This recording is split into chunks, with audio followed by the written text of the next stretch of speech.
Broadcasting House is an important building, the first ever purpose-built broadcast centre in the UK, built in 1932, designed by an architect called George Valmeyer, who was inspired by the skyscraper model. He created the top hat design and built the first ever broadcast centre. What BH had was that sense of intimacy, that sense of history. You could breathe, you felt you were breathing the history in as you went through the portal. Broadcasting House has been part of the BBC's DNA longer than any other building, and so that's why it's special. What this project's really about is about reinventing this, the iconic home of the BBC, as a brand new centre for the digital future. It's been a very long project to transform Broadcasting House. Over 10 years, the biggest capital project ever undertaken by the BBC, with every sort of complexity. It's a listed building, it's got engineering complexity, and as if that weren't enough, live broadcasting happening throughout the construction process. But we've done it. We've created the creative hub for the BBC in London. We've brought together teams from news, radio, television on one site.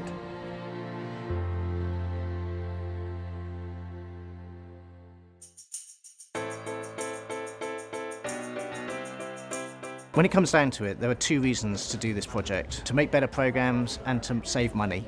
So now we think we've saved getting on for £736 million. That's really significant. But more importantly almost is bringing everybody together, all of the main output divisions of the BBC in one place.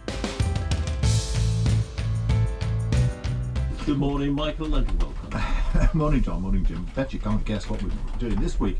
We were convinced that it wasn't going to work. I thought things would go wrong endlessly. I thought things would break all the time, and you'd have people going around saying, "What's going to do with me, Gov?" You know, I expected that, and it didn't happen. Gambling is big business in this country, doing its best to get bigger. It was pretty damn near seamless, I must say. People who are feeling it, we're all in the middle class now, just about, apparently. We're in the centre of London, and what that means is that more of our guests come in. Responsibilities of getting the balance right. And when you're interviewing somebody face to face, you can raise an eyebrow. You can't do that if they're down the line. Which was last autumn, just before the cold so the winter. 6% price increase. You get a different interview, a much, much, much better interview.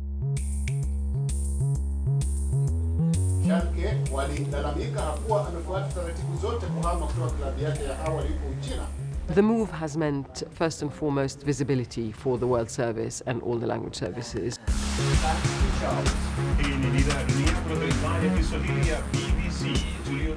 The people who make up that complexity and diversity of the BBC, you know, multilingual and multi-platform and all those faces that you would have never encountered in White City.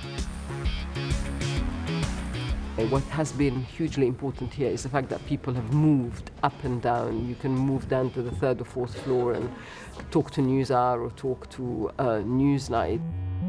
People know where you are now. People come to you and engage with you, and of course we've been able to help a great deal.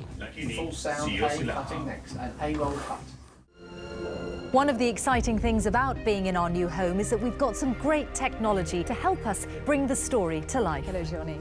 Our dedicated virtual reality studio allows us to bring you the news in stunning detail. It enables you to bring something really immediate and real to everyone watching.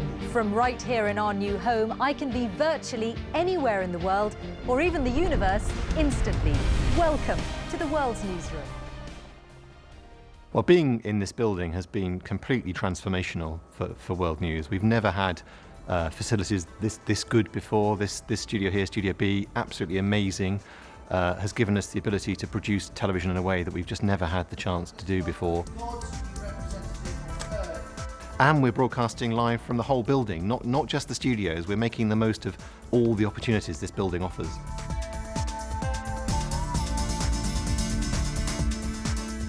I've been involved in quite a few television news launches in my time, and this was by far the smoothest. Hello, you're watching GMT on BBC World News. I'm George Alagaya. My colleague Lucy Hockings gives us a guided tour of our state-of-the-art newsroom, which we're broadcasting from for the first time.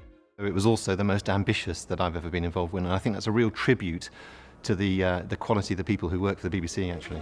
Full sound, This is the point where we've got everyone in, and now it's about really exploiting the fact that people can work together in one place.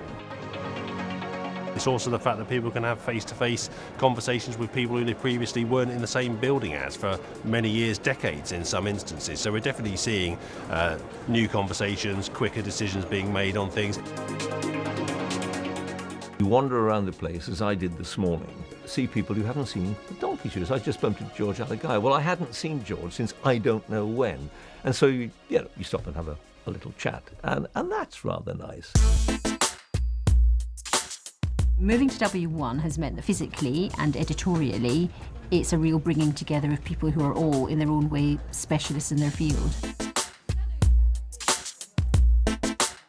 So for the first time, you've got the news end of arts and entertainment joining up with Radio 4 arts programmes like Open Book and the film programme, and also joined by people from television, including programmes like The Culture Show. And of course we discovered that there's not really very many areas where there are clashes, and there are far more areas where we can help each other and where sharing information helps everybody. I like it. It feels very buzzy. It's got a nice BBC working together kind of feel. It's quite exciting bumping into celebrities downstairs and seeing different teams in different areas. The openness of the filming around here is definitely a help for us. We do a lot of filming in the office for the nature of Watchdog. That can be interviews or prop filming and a variety of things. Previously that always meant endless amounts of permits and lots of paperwork ahead of doing anything. So being able to just pick up a camera and shoot anywhere will definitely improve that here. Hello, I'm Michael Mosley. As usual, I'm joined by Dr. Cassie Newland. Hello. And Professor Mark Miodownik. Hello. This is BBC Radio 1 Extra.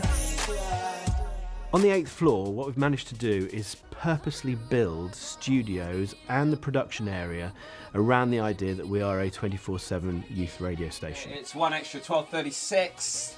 I think the DJs particularly were really excited. I think we were really excited. Of course, it's Sarah Jane Crawford 1 till 4.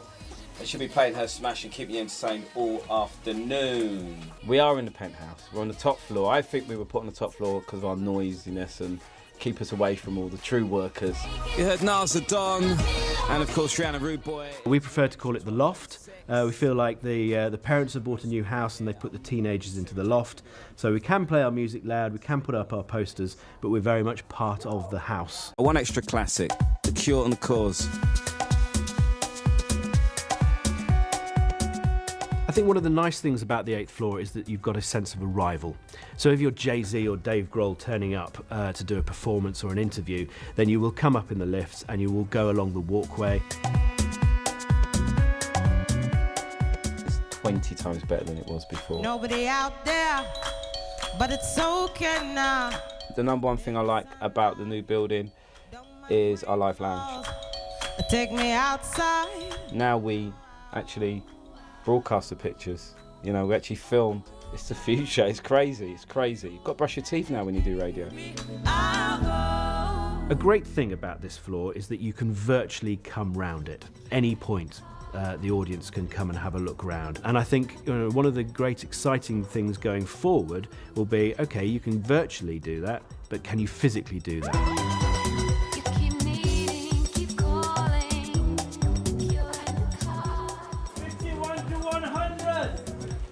I think, whether it be the tours or whether it be coming in for the radio theatre, more and more people will physically be able to feel that they have come and have experienced the BBC and really go, yeah, this is where my licence fee money is going. Yeah, I wanna sing, I wanna shout. The space here is absolutely the heart of the BBC, and it's a throbbing heart, and I do hope that people in here will appreciate it, and audiences will appreciate it as much as we do. Read all about it. What we've got to do is produce the best radio and the best television we can produce and the best internet service. What this move should do is enable us to deliver that service seamlessly, flawlessly, and absolutely no disruption.